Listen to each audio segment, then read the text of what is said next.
Un mes después llegué yo aquí al DF y tenía 15 días de vivir en la vivienda que el gobierno me rentó.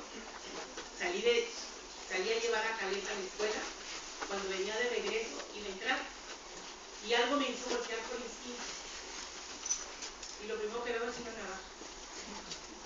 Entonces lo que pasó por mi mente, dije, no, otra vez no. Yo con mi mano la traía con una fibra óptica y una fibra que me habían puesto, y encima traía una muñequera que esta parte de aquí tenía fierro. El objetivo era inmovilizarme la mano. Entonces lo que hice fue y le pegué en la nariz. En esta mano, pues esta mano yo traía acá vestido, traía inmovilizador, no la podía mover. Entonces, como pude, con la mano empezada y con los pies me bajé a patadas. Empezamos a pelear, él me pica en la mejilla y el cuello. Y ahí está otra vez. Los vecinos se meten y él sale corriendo. No, yo no sé, ahí sí que hubiese sucedido. Fueron los vecinos quienes me auxiliaron. Entonces, otra vez mi nieta Jade, toda ensangrentada, le habla a la ambulancia y ya no se responde a la niña. Finalmente, a raíz de ese segundo atentado, la Comisión Interamericana le exige al gobierno que me ponga medidas cautelares. ¿Qué son las medidas cautelares? Pues son 24 horas custodiada por 2 elementos que me mueven a todas partes. Entonces, a raíz de entonces, pues, perdí mi libertad. Porque si tenía poquita, pues, todo lo que me ve aquí, con eso ya tengo menos. Porque ahora sí el gobierno de veras sabe todo lo que hago. ¿A dónde voy? ¿Cuánto tiempo duro? Pero aún así, no me va a callar y no me van a callar. ¿Por qué? Porque ya me di cuenta que la ciudad del futuro que él me había hablado de esa promesa no existía. Ya me di cuenta que esos asesinatos que nosotros gritamos en Ciudad Juárez están en todo el país. Nada menos, ahorita estamos apoyando a la familia de Yunuel Alonso, que se desapareció el día 12, es estudiante de la UNAM de Trabajo Social. Pero creo que antes de Yunuel se trabajó con Karina Torres. Karina Torres la asesinó su exnovio, también estudiante del UNAM de Telecomunicaciones. Entonces, me di cuenta que no es verdad que eso nomás está pasando allá. La alerta de género, son 6 peticiones de alerta de género. El primero que la pidió fue Guanajuato. Morelos está documentando 645 feminicidios nada más del 2014. Aquí en el DF, la Procuraduría, el procurador, le presentaron al procurador Rodolfo Ríos, y estuve presente, los asesinatos, y dijeron que nomás había habido 2 feminicidios. Claro que todas las organizaciones que estábamos ahí protestaron. Entonces quedamos de hacer unas mesas en las que se nos iban a estar presentando los casos para que vieran que sí se estaban llevando con la debida diligencia y utilizando la tipificación del feminicidio. Claro que definitivamente nosotros nos hemos dado cuenta que esto no se está llevando en la práctica, no se lleva a la realidad, que sí en verdad hay una alerta que viene siendo la alerta de género para, como son cuando hay un terremoto o hay una inundación, se dicta una alerta y viene Protección Civil a rescatar, a levantar ese pueblo o esa ciudad que fue dañada. Eso mismo se pretende hacer con la alerta de género, pero si ni siquiera reconocen que hay un feminicidio, si ni siquiera reconocen que ese asesinato, que hay una violencia en contra de la mujer, ¿cómo lo vamos a resolver? Yo he escuchado, y sobre todo son muchachos, o algunas muchachas de que cuando hablan de su amiga, pues es que es una tonta, ¿para qué lo acepta? Si le está pegue y pegue, ¿para qué sigue con él? Ella tiene la culpa. Entonces, en realidad, no es que ella tenga la culpa, es un síndrome que se aprende. Si hoy en la mañana yo me levanto y me dice, Javi, ay abuela, ¿cómo amaneciste fea? Y luego ahorita que me vio Paola me dijo lo mismo, ay maestra, ¿cómo está fea? Y luego que llegan, ay, ¿viste la que vino el año pasado? Si hoy se ve más fea. Ahorita que yo me vaya de aquí voy diciendo, cuando me vaya de esto voy a decir, ¿cómo estoy fea? ¿Por qué? Porque es algo que ya aprendí. Que esa es una violencia que se da. Y que nosotros no nos la podemos sacudir tan fácilmente. Entonces, ¿qué es lo que debemos de hacer como ciudadanos? Tratar de ayudar a quien la tiene. Otra de las cosas también que decimos, y que ahorita lo comentó la doctora, ahorita ya ella nos decía sobre cómo responder. Cuando ella nos estaba hablando y nos decía que no entendemos que todos sufrimos violencia y que dijo que todas las mujeres habíamos sufrido una vez en la vida, ¿de acuerdo a la estadística? Y luego los hombres van a decir, no es cierto, yo no ofendo a una mujer, yo no la molesto, yo no la acoso, yo nomás le pido un piropo. Y luego pasa una mujer y dice, ay, cómo está bonita. Y creen que la están halagando, sin saber que la mujer lo quería o no. Cuando le tiran un piropo bonito, ¿cómo estás buena? Pero a ver, que se lo digan a su novia que iba tomado del brazo de ustedes, a ver si era un piropo. Ahí ya no nos va a parecer un piropo y van a decir, de veras, si es una violencia. Entonces, en esta lucha que nosotras hemos tenido, estamos luchando también contra ello, porque si bien nosotras empezamos luchando en contra del feminicidio por los asesinatos de nuestras hijas, el feminicidio no quedó tipificado como la muerte de una mujer por un desconocido. No. Es un agravante que sea un conocido, el novio, el primo, el maestro, la pareja, el patrón, es un agravante. Entonces, si yo conozco a la víctima, la puedo asesinar y es más grave. ¿Por qué? Porque ella ni siquiera se lo espera de ahí. Y decimos, porque ahora si ellas buscaban desaparecidas, se están metiendo en lo que hay quien lo tipifica como violencia familiar o intrafamiliar. Así es como lo dicen ellos, para quitarle peso. No sé si se dieron cuenta del asesinato de la chica de Puebla, de la ciudadana francesa hace como un mes, de una hermana de una maestra de la UAM, de la UACM, perdón. A esta chica dijeron era prostituta, el otro la conocía, por lo tanto no es feminicidio. Nos lo dijo la misma hermana en un foro que estábamos. Ella dice, nos dijeron el Ministerio Público que si lo tipificaban como feminicidio, ni era tanto, que mejor lo iban a dejar como homicidio simple porque era un conocido.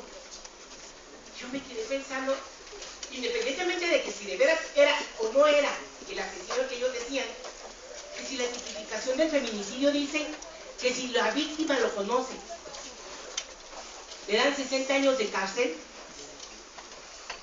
no me va a decir que el homicidio simple le dan el mismo peso, el mismo castigo. Yo no sé cuánto les den por homicidio simple. Lo que yo sí sé es que en Chihuahua les daban 9 años, pero por robarse una vaca les daban 40. Entonces nosotros valemos menos que una vaca, porque nos dan menos.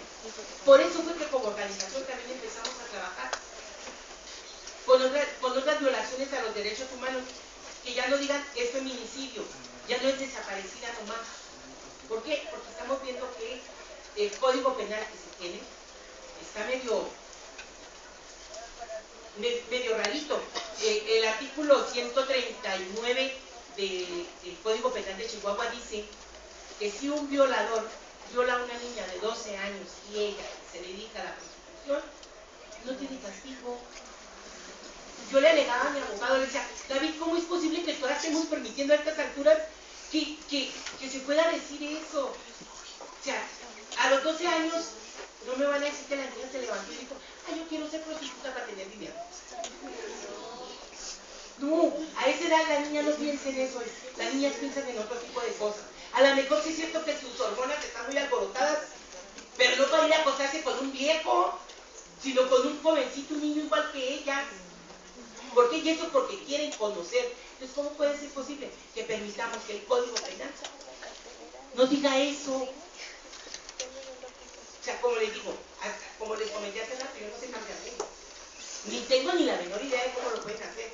Pero ustedes que son una generación que está por salir, que no está contaminada sobre todo, sí pueden irlo a defender, sí pueden ir a hacer esos cambios, sí pueden pugnar porque se hagan. Yo escuchaba que el maestro les decía que tienen que hacer una tesina. ¿Sí? Entonces, pues yo creo que eso sería un muy buen reto para ustedes dentro de su trabajo. O sea, yo ahorita dentro de mi trabajo me dedico a dar las pláticas en las primarias, secundarias, para tratar de prevenir que las niñas se cuiden, se protejan, que no crean que ellas no están en peligro. Entonces, ustedes dentro de su trabajo también podrían hacerlo. O sea, no les digo que tomen los mismos riesgos que tomamos nosotras, porque no tampoco sería muy justo que les quiera, no, si vengan con nosotras cuando vamos a ir a tomar el instituto, cuando vamos, no. Su colaboración yo creo que sería mucho más valiosa en esas aplicaciones, en donde nosotras no tenemos injerencia, donde nosotros no podemos modificar leyes, pero ustedes sí. Donde ustedes sí pueden generar ese tipo de propuestas, nosotras no. Y creo que sería más valiosa y menor riesgo. Y pues yo creo que sería, no me gusta manejar cifras, se las puedo dar, pero no soy muy dada. Alejandra no era la número 286, Alejandra era Lidia Alejandra García Andrade, una joven con sueños que estaba terminando su preparatoria, que quería ser periodista y que dejó 2 niños, Caleb de 5 meses de nacido y Jade de 1 año 8 meses. Entonces, si yo les digo la 286, pues, pero si les digo a Alejandra y les saco una foto de Jade, creo que les llega más y los hace sentir más esa vida. En México se asesinan 7 mujeres al día, según el informe de ONU Mujeres. Ahorita, nada más en el 2015, según el RENAPED, hay 4.552 desaparecidas, nada más en el 2015. RENAPED es una de las instituciones de gobierno para hacer la anotación de personas desaparecidas. Entonces, estas cifras las está manejando la CEDAW. No yo, porque yo no tendría acceso para saber de todo el país, ¿verdad? Pero así, los informes de las instituciones a nivel mundial es como nos enteramos de ellas. Pero como les digo, cada joven tenía una historia de vida como para manejarla como una cifra. Las cifras nos estandarizan, las cifras nos vuelven insensibles y una más. Entonces, por eso yo no manejo las cifras. Pero que las doy para que las conozcan y vean hasta cuándo vamos a decir hay que ponernos las pilas, ya basta de veras, y que esa ni una más de campaña o ese ni una menos sea una realidad. Gracias.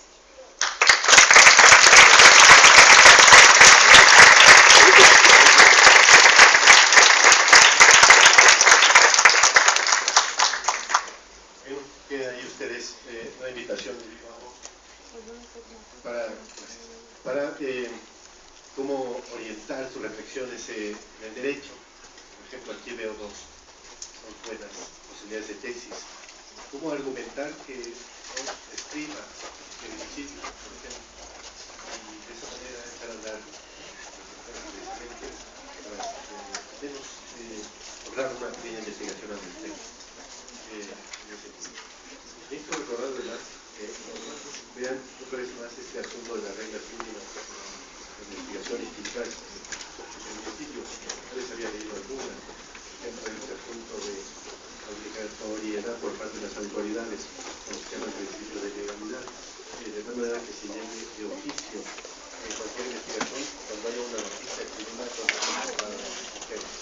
porque además ahora ya tenemos el concepto de razones de género, que precisamente es lo específico, lo que nos parece requerido. Lo requerido puede haber ventaja, alevosía o traición, pero al no estar conectado con el género, poco conocido, todavía hace más difícil de identificar, quizá de por sí como sea, el hecho de que no haya violencia sexual referida únicamente por arrestos sexuales, pero que si haya signos por ejemplo, remover ropa interior, por si eso plantea una dificultad. Ahora imagínense si no tuviésemos el concepto de razones de género, tuviésemos a su vez que ir procediendo, analizando la ventaja, la alevosía y la traición que tuviéramos.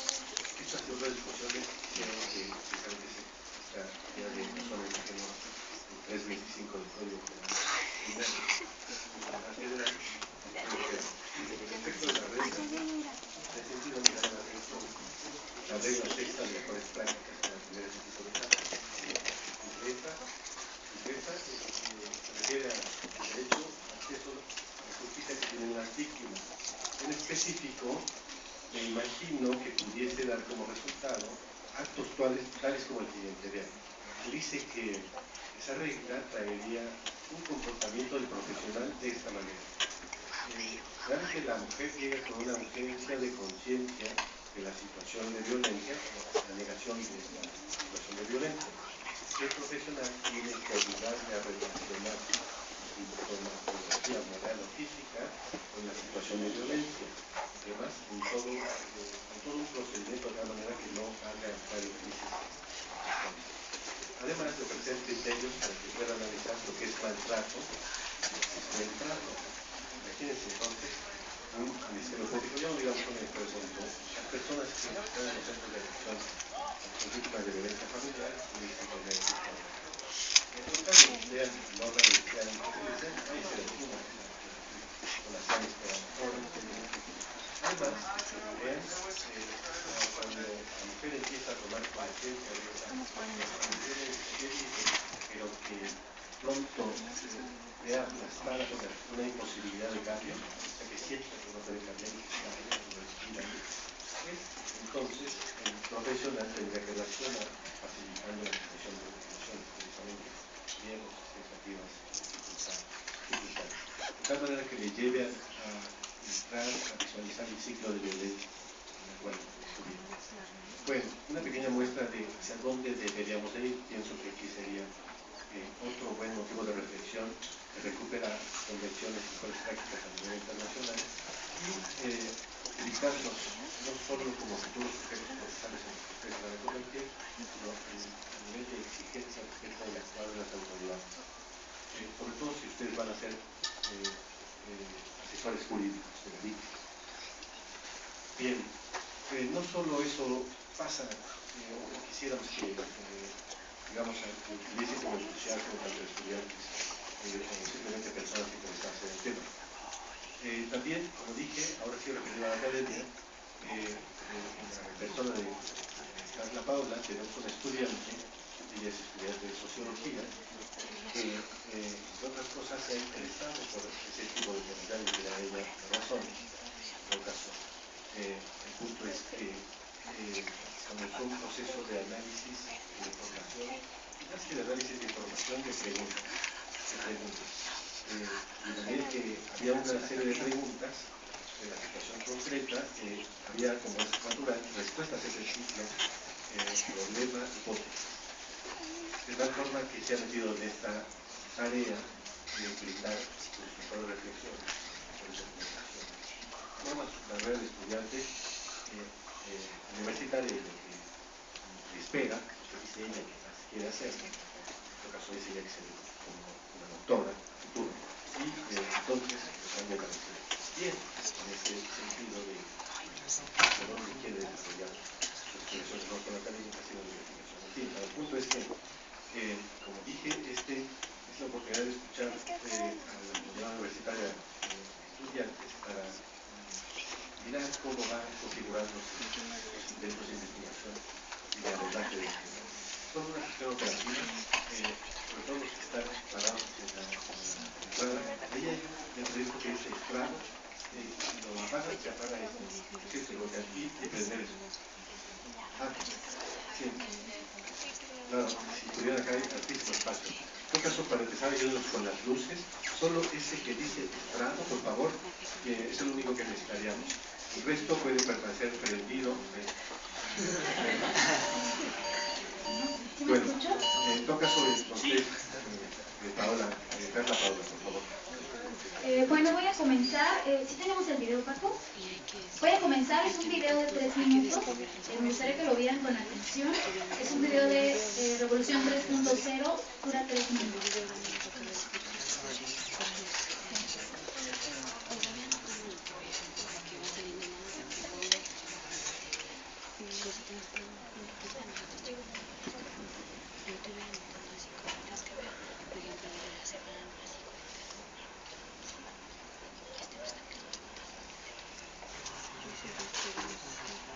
Imagine usted que existe un lugar muy lejano a la Ciudad de México en donde está velado traer faldas cortas, pintarse los labios de rojo o bajarse el escote más de la cuenta.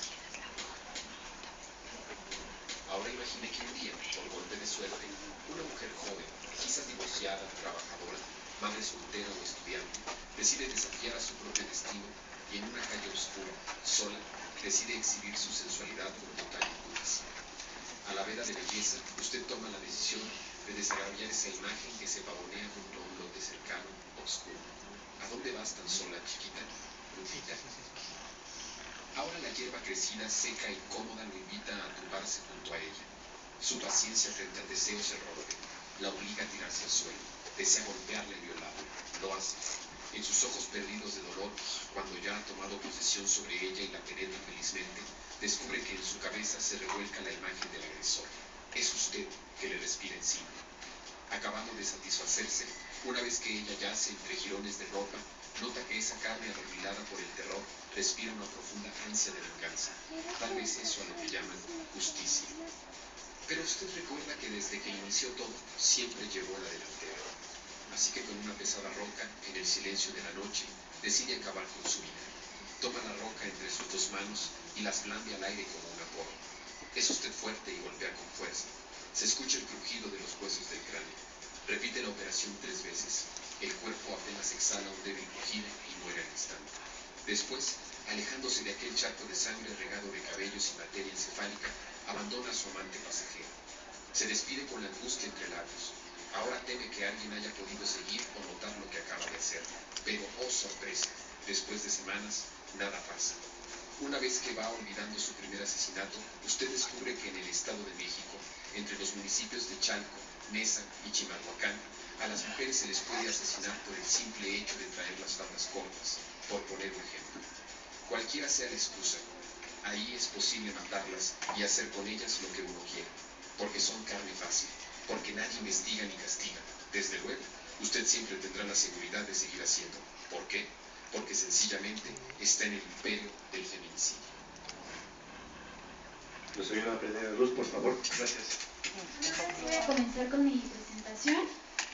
Para esta quisiera abrir 3 participaciones como opiniones acerca del video, que sean muy breves, por favor. No sé, ¿alguien quisiera dar su opinión? ¿Qué sintieron al ver el video?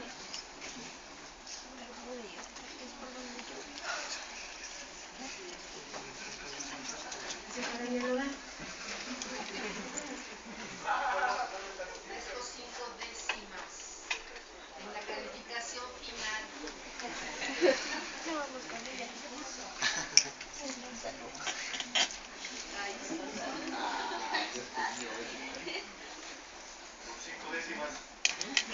Por un punto yo se me motivo. Pues 5 décimas, ¿verdad?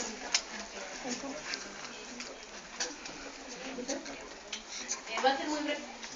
Lo único que yo sentí, que realmente y tristemente es una realidad, que al no haber un castigo te invita a, no me castigaron, lo puedo volver a hacer, y lo puedo volver a hacer, y lo puedo volver a hacer. ¿Alguna otra participación? Hay otras, hay una parte, por favor. El joven de camisa naranja.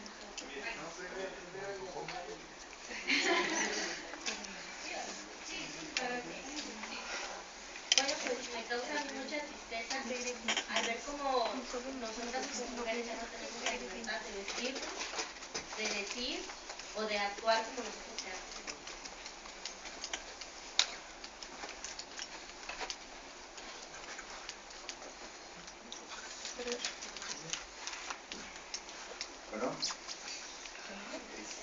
Bueno, a mí traté de identificarme con el video.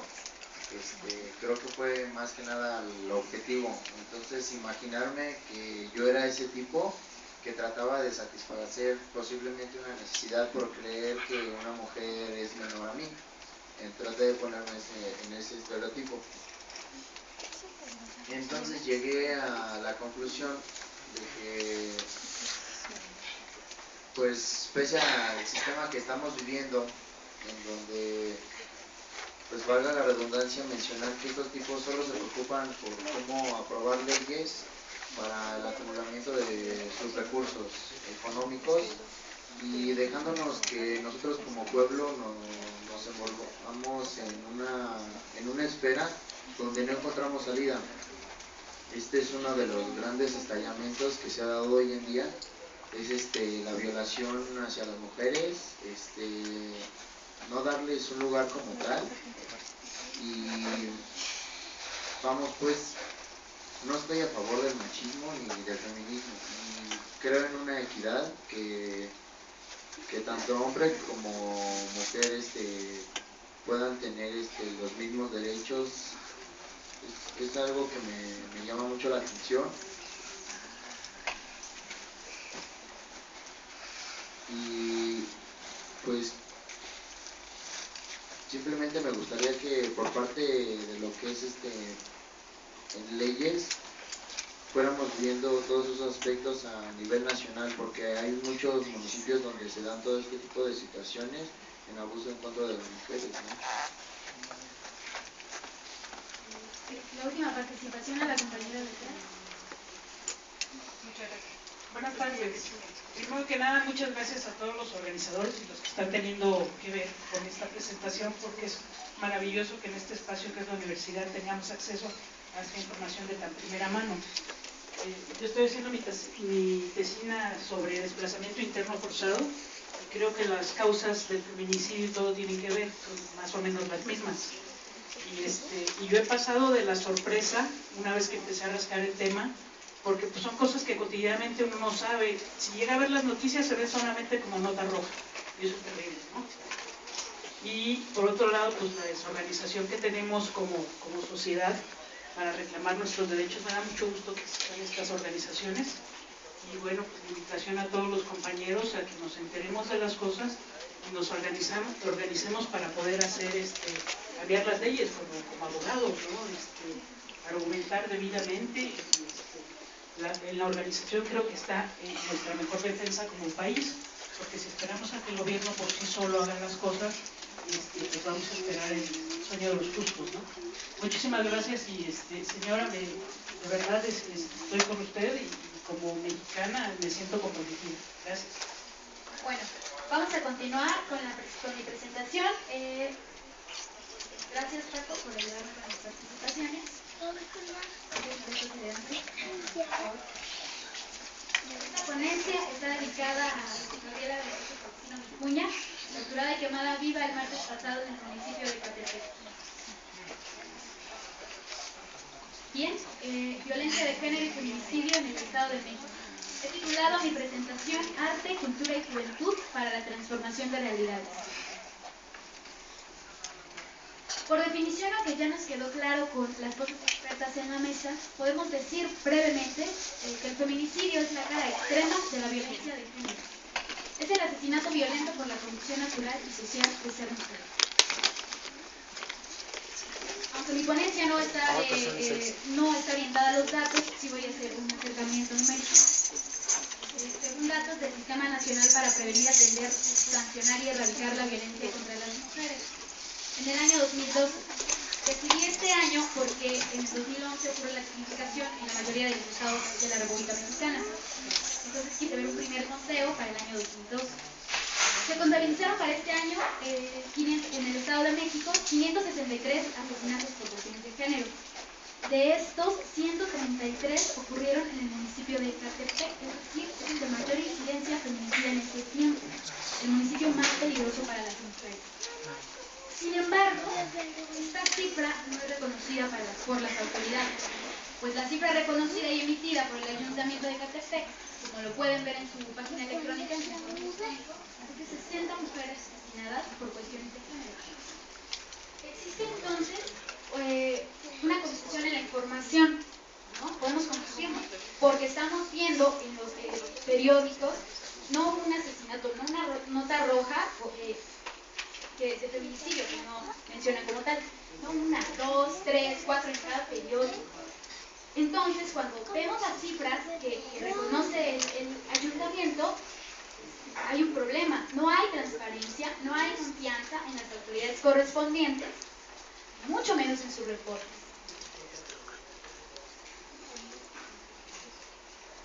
Ahora me voy a enfocar pues justamente a este municipio, a Ecatepec. ¿Qué particulariza Ecatepec? ¿Por qué ahí están matando mujeres? Bueno, pues en Ecatepec es muy difícil particularizar porque existen muchos factores comunes en este municipio. Los que rescato son muy breves. En el municipio de Ecatepec existe una desestabilidad de las mujeres. Es decir, se mata mujeres porque se puede, son matables, como mencionaba en la conferencia, no pasa nada. De una mujer de Ecatepec puede desaparecer hasta el nombre y no pasa nada. No existe la debida diligencia en el delito del feminicidio. Además de que los jueces en el Estado de México y en Ecatepec no tienen perspectiva de género. No hay una educación con perspectiva de género. La pobreza es otro factor importante. Es un municipio con 300,000 personas en pobreza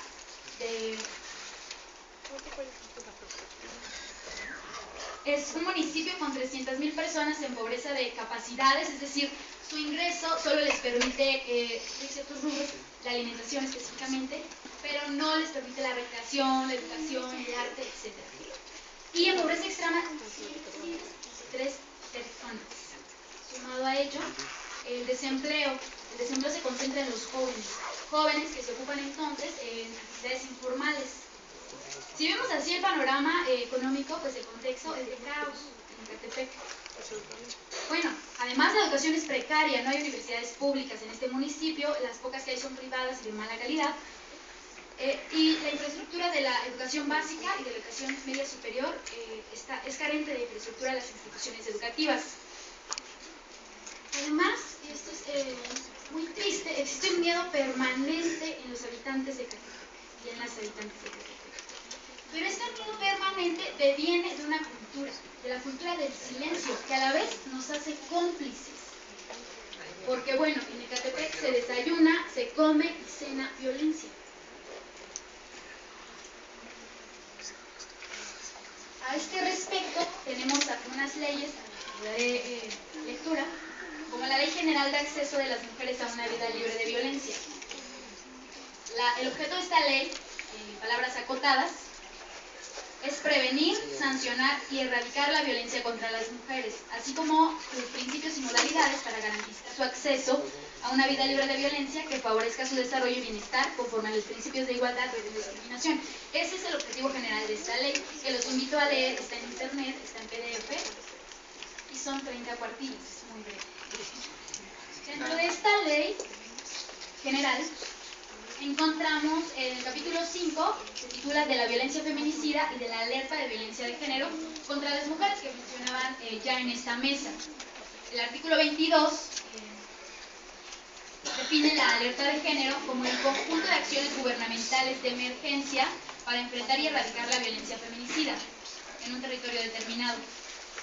Situemos Ecatepec, por ejemplo, o el Estado de México, ya sea ejercida por individuos o por la propia comunidad. Y aunque ya les conté brevemente el contexto del Estado de México, específicamente en Ecatepec, esta alerta de violencia de género, alerta de violencia de género, ha sido rechazada en el Estado de México, bajo el argumento de que no hay indicios claros de que exista violencia de género, cuando, como lo decía Víctor, no son cifras, somos mujeres, puedo ser yo saliendo de la escuela. ¿Por qué? Sepan, yo vivo en Ecatepec y por eso trabajo ahí. No son cifras, no sé entonces qué entiende el gobierno porque exista violencia de género, sino es el asesinato de tantas.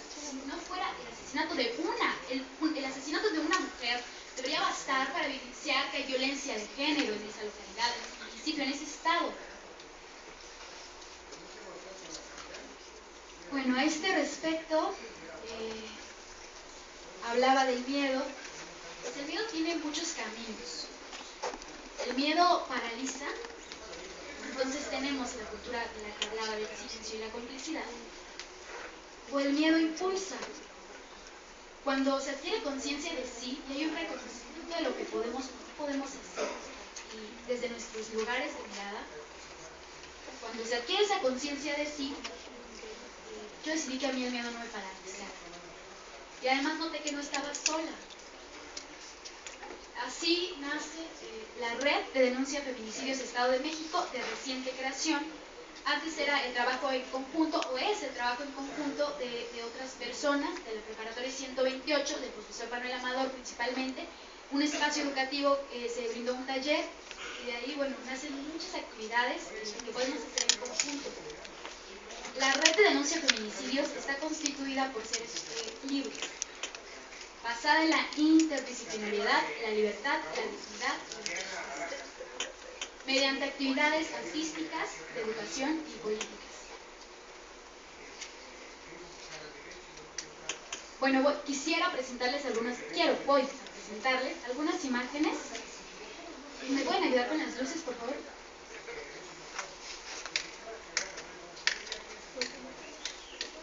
Como mencionaba,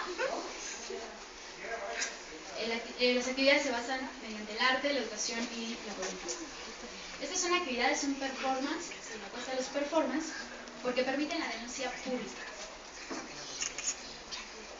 Son chicas, en su mayoría, en la marcha pasada, en la imagen que veíamos en la imagen pasada, en su mayoría son chicas que han sido violentadas, que viven en el contexto y que se atreven a salir a calles que se han vuelto intransitables porque han sido tomadas por la delincuencia.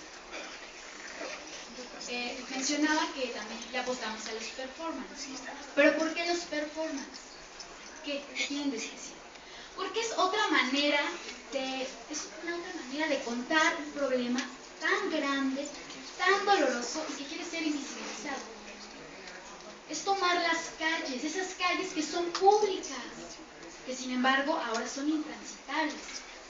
Es una estrategia alternativa de cuestionar ese poder corrupto y a las formas opresivas de violencia hacia las mujeres. Es salir y confrontar a una cultura del miedo, una cultura de la complicidad y silenciosa, que nos hace cómplices, evidentemente, y desde las palabras de mi amigo Manuel Amador, es evidenciar una problemática, es generar acciones de indignación, pero también de esperanza. ¿Por qué de esperanza? Porque en este contexto ya no hay esperanza. Está ocurriendo, es algo que está ocurriendo, la normalización y funcionalización de la violencia, por lo menos en este contexto, en el contexto de Catepec. Esta otra actividad fue una actividad muy exitosa con las compañeras de la Preparatoria 128. Es una actividad en una sierra. Nos subimos a la Sierra de Guadalupe en el año 2013 en marco del Día Internacional de la Mujer. Y utilizamos nuestros cuerpos vestidos de blanco en lo alto de esta sierra, donde además aparecen constantemente cuerpos de mujeres asesinadas y no pasa nada. E hicimos esa frase para evidenciar que sí está pasando en ese lugar algo. Y que también el trabajo en conjunto puede generar acciones que visibilicen este problema que constantemente quieren ocultar.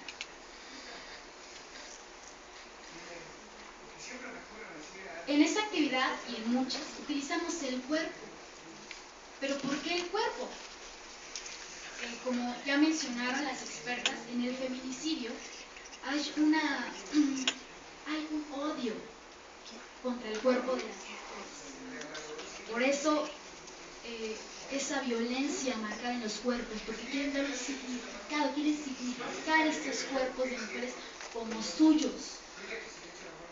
Y nosotros entonces resignificamos nuestro cuerpo y asumimos nuestro cuerpo como nuestro. Y lo utilizamos para denunciar y para evidenciar. desde la mirada de chicas que han participado en las actividades, Teresa Martínez es una de ellas, me dijo, cuando le planteé esta pregunta, ¿por qué el cuerpo? Yo tengo una opinión y ella me dijo algo muy hermoso. Me dijo, porque asumes tu cuerpo, sientes libertad, sientes alegría. Y claro, asumes y reconoces ese cuerpo como tuyo, ese cuerpo que en ese contexto es violentado todos los días, es acosado, porque finalmente somos cuerpo, lo que lo aprendemos mediante el cuerpo, mediante los sentidos. Por eso la importancia de nuestro cuerpo, además de que sabemos que estamos haciendo algo cuando participamos en estas actividades, que no nos estamos quedando calladas a pesar de que el contexto se presta para que nos quedemos calladas. Esta es otra actividad, es un proyecto fotográfico, quinceañeras violentadas y desaparecidas en el Estado de México. Solo quiero recordarles que todas las actividades son prioritariamente compartidas o en conjunto con la preparatoria 128 y con un taller que se imparte ahí de violencia hacia las mujeres. Esta es una crítica, es un performance que es una crítica hacia el patriarcado, es una crítica hacia los 15 años es muy rígido, ¿no? Que dice que las chicas a esa edad, presentadas ante la sociedad. Sin embargo, es evidenciar que las chicas de esta edad, las jóvenes entre 15 y 20 años, están siendo violentadas y ahí se concentra una situación importante, un número de asesinadas considerable. Entonces es resignificar esa actividad, es decir, ¿cuál presentación de qué? Nada, ¿no? Las chicas de esta edad estamos siendo violentadas y estamos cansadas de esa violencia. Esta es otra actividad que se llama Sueños desde el borde de la oscuridad, una actividad presentada en el Museo de la Mujer. Es una actividad totalmente hermosa. Si se puede notar, es una serie de mariposas, es una construcción con mariposas. Lo hermoso de esta actividad es que cada una de esas mariposas la construyó una mujer que quiso manifestar qué sentía por ser mujer. Y se llama Sueños desde el borde de la oscuridad porque esos sueños no se quedan en Ecatepec, no se quedan en la oscuridad, esos sueños salen y que otras personas los vean mediante esta actividad que estuvo en exposición en el Museo de la Mujer.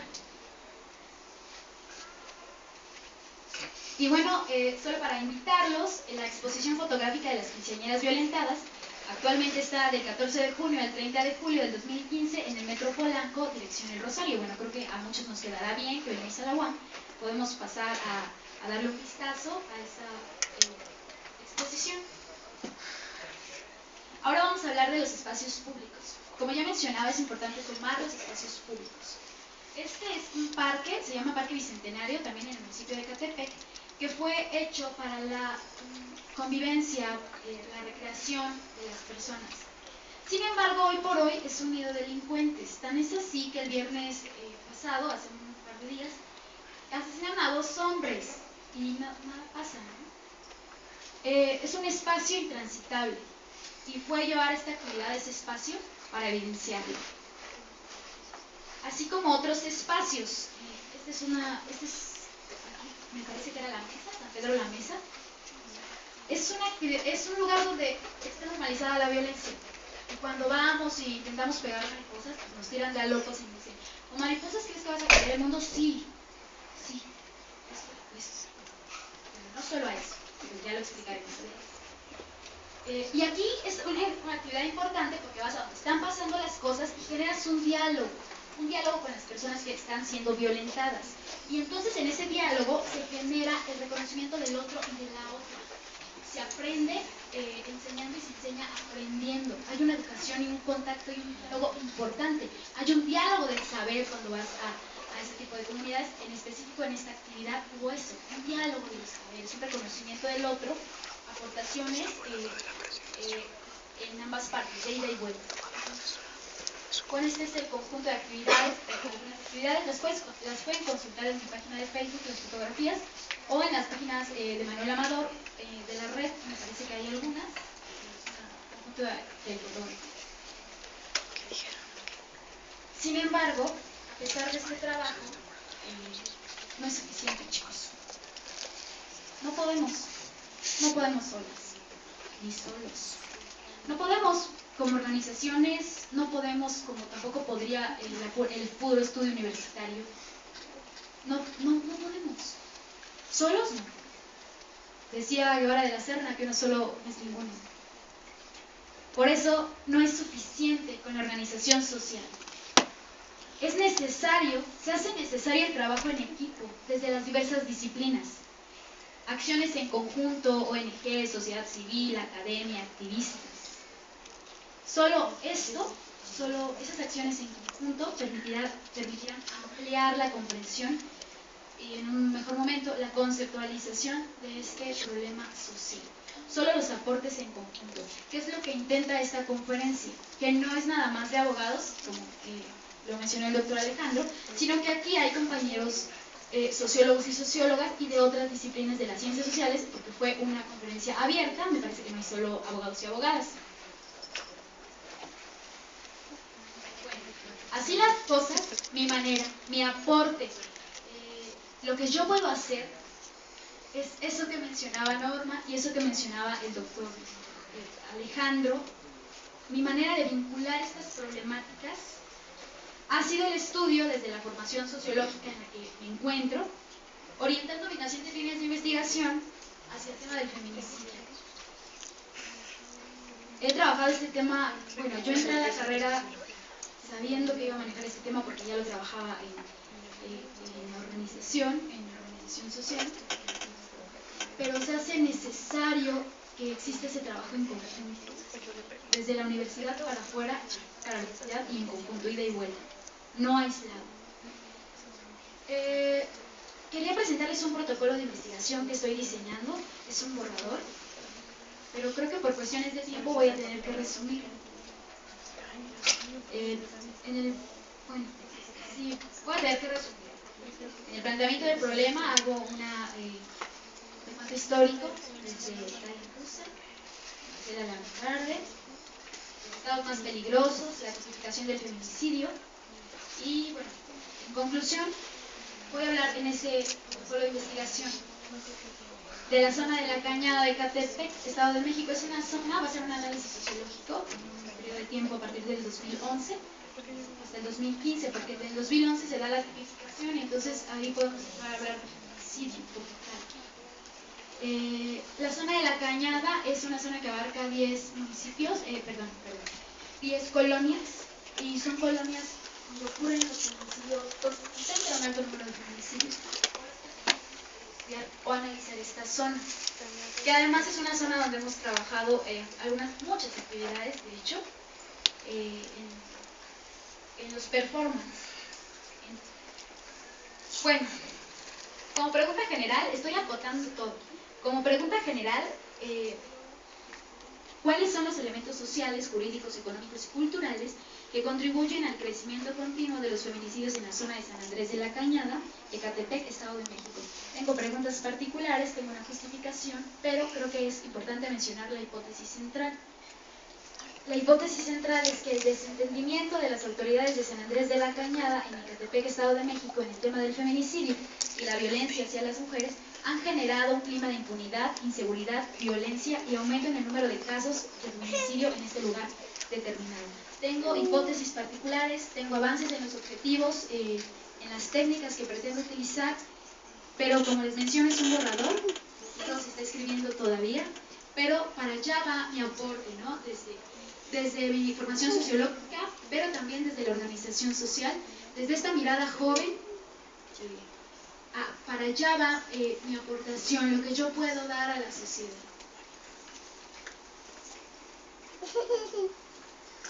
Les mencionaba al principio de esta presentación que esta presentación está dedicada a Gabriela Berenice Faustino Vicuña, como a tantas otras que han sido silenciadas.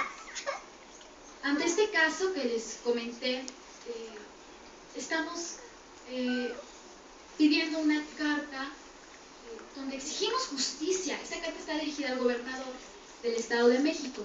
Esta carta la encuentran en la página de la red. Necesitamos firmas, tienen ahí una pequeña argumentación de por qué firman para que esta carta sea recibida, y la encuentran en la página de la red. Yo pediría Bueno, yo dejo la invitación a que la consulten. Llevamos apenas, creo que 120. Necesitamos muchas.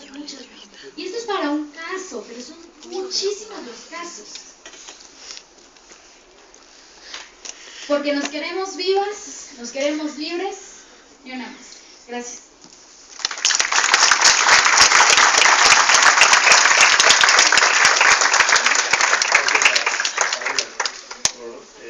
Las ideas que nos trajo. Por favor, ¿me podrían ayudar con las luces programables? Este es Prado y todo esto en adelante. Prado 1 de 2. Bueno, ya saben que una vez que hemos escuchado esta charla, estos análisis, tendrían, supongo, al menos un par de inquietudes en mente que querrían plantear. En el momento de que ustedes hablen, digan, yo preferiría que en un momento determinado, la primera vez que ustedes toman el micrófono sea para preguntar. Me gusta que después puedan volverlo a tomar para algún comentario, pero ahora, ¿por qué no llenamos de preguntas aprovechando para que todas las inquietudes que ustedes vieron plasmadas? Después nos vamos a conversar de eso. ¿Quién diría yo comienzo?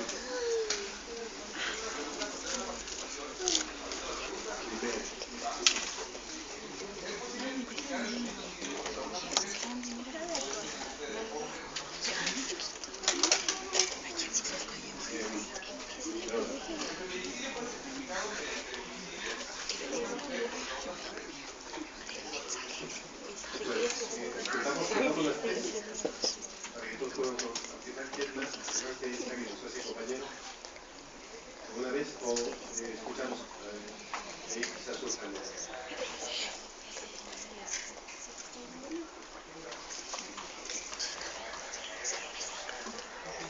Bueno, sí. Originalmente la figura del feminicidio estaba pensada, más que conceptualmente estaba pensada en que solamente fuera la muerte de una mujer por parte de un hombre. Pero cuando uno revisa el Código Penal general, al menos el Distrito Penal, yo no conozco todos los tipos penales, no se establece una calidad específica del sujeto activo. Entonces, en tanto tal, cualquiera puede ser sujeto activo del tipo penal. Aprovecho, fíjense que en Chihuahua el tipo penal, hay quienes dicen no existe el tipo penal de feminicidio, y es que es mucho más abierto, a diferencia de los Código Penal Federal o del Distrito Federal, en donde establece penas más graves cuando en la privación de la vida se lleva por razones de género. En el Código Penal de Chihuahua se sanciona más gravemente cuando el sujeto pasivo, es decir, la víctima, es una mujer. Es decir, si yo aquí atropello a mi maestra, ¿no? Porque me reprobó, no porque hubiera sido mujer, sino porque me reprobó, el tipo, o sea, se encuadraría la figura en un homicidio. O la atropellé porque no, o sea, venía yo contestando el teléfono. La atropello, por supuesto, no, ahí hay homicidio culposo. En cambio, en Chihuahua, si atropello a mi maestra culposamente, es feminicidio. La pena es feminicidio. Solamente por ser mujer. Y claro, se comprende, porque una justificación de ese. Para más datos, a reserva de darles la voz a las compañeras, miren, tengo en mis manos una compilación comparativa de todas las legislaciones en América Latina respecto de esto. Por ejemplo, en Chile, el sujeto activo sí refiere a un hombre, es el artículo 390 del Código Penal. Lo hace lo mismo el de Costa Rica, El Salvador. En todo caso, el activo es un hombre, o bien, en el mejor de los casos, es indeterminado, matemático. En México también.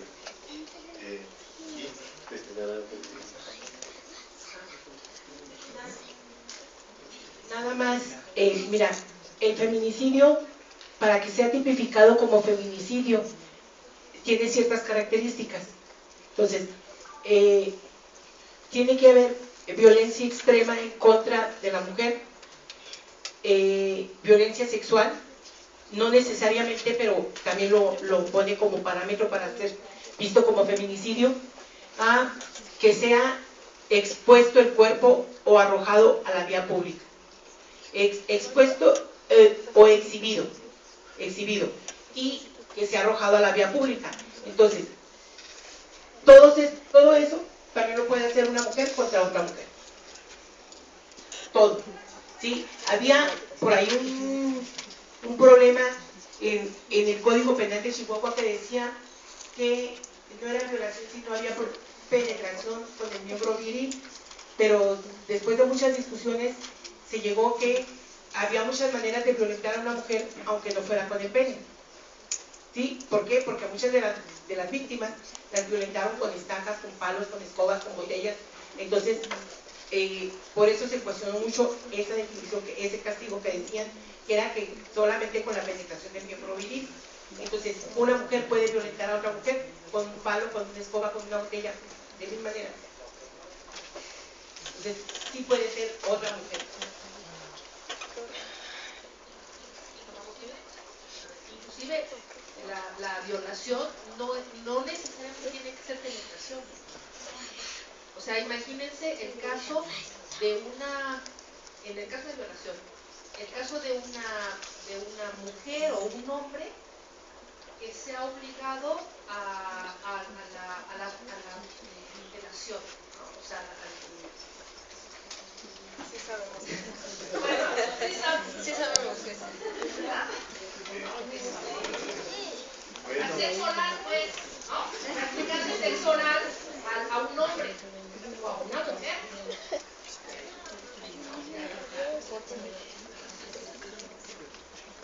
¿Qué más comentar?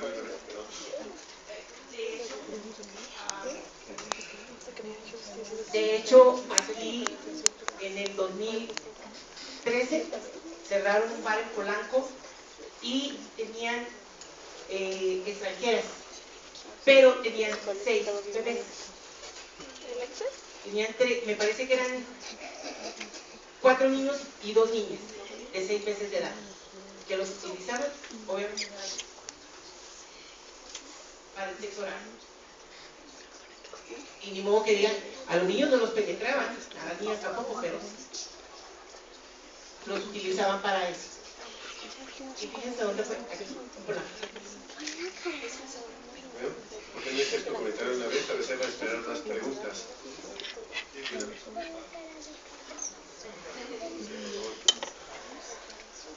Esto sí se debe oír. Además, recordad que está en la grabación.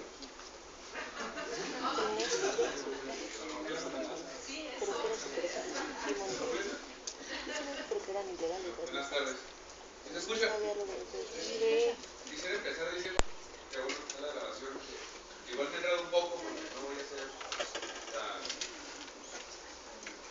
no tan extendido, no tan mal hablado, pues, como regularmente suelo serlo al momento de participar, porque es un tema muy complejo y puede tener muchas sensibilidades de muchas cosas.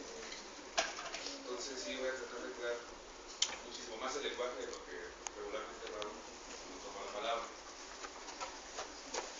Creo que el problema de la cuestión de la equidad de género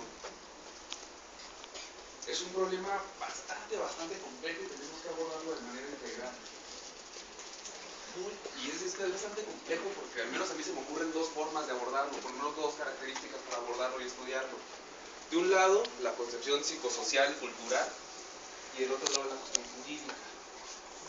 Creo que abona muy poco, un comentario de buena onda maestra, el hecho de banalizar las posturas, ¿no? El hecho de que usted de repente diga, pues es que atrás de mí estaban hablando de feminazis y el joven no sabía ni qué onda, pues simplemente no sabemos ni qué onda. Realmente ahí viene el gran problema psicosocial, esta estructuración de sí el patriarcado que de repente termina siendo tan repetido que se vuelve común, pero que no viene de hoy, ni viene de hace 100 años, ni siquiera viene con el capitalismo o la modernidad. A la modernidad no la podemos culpar ahora de eso.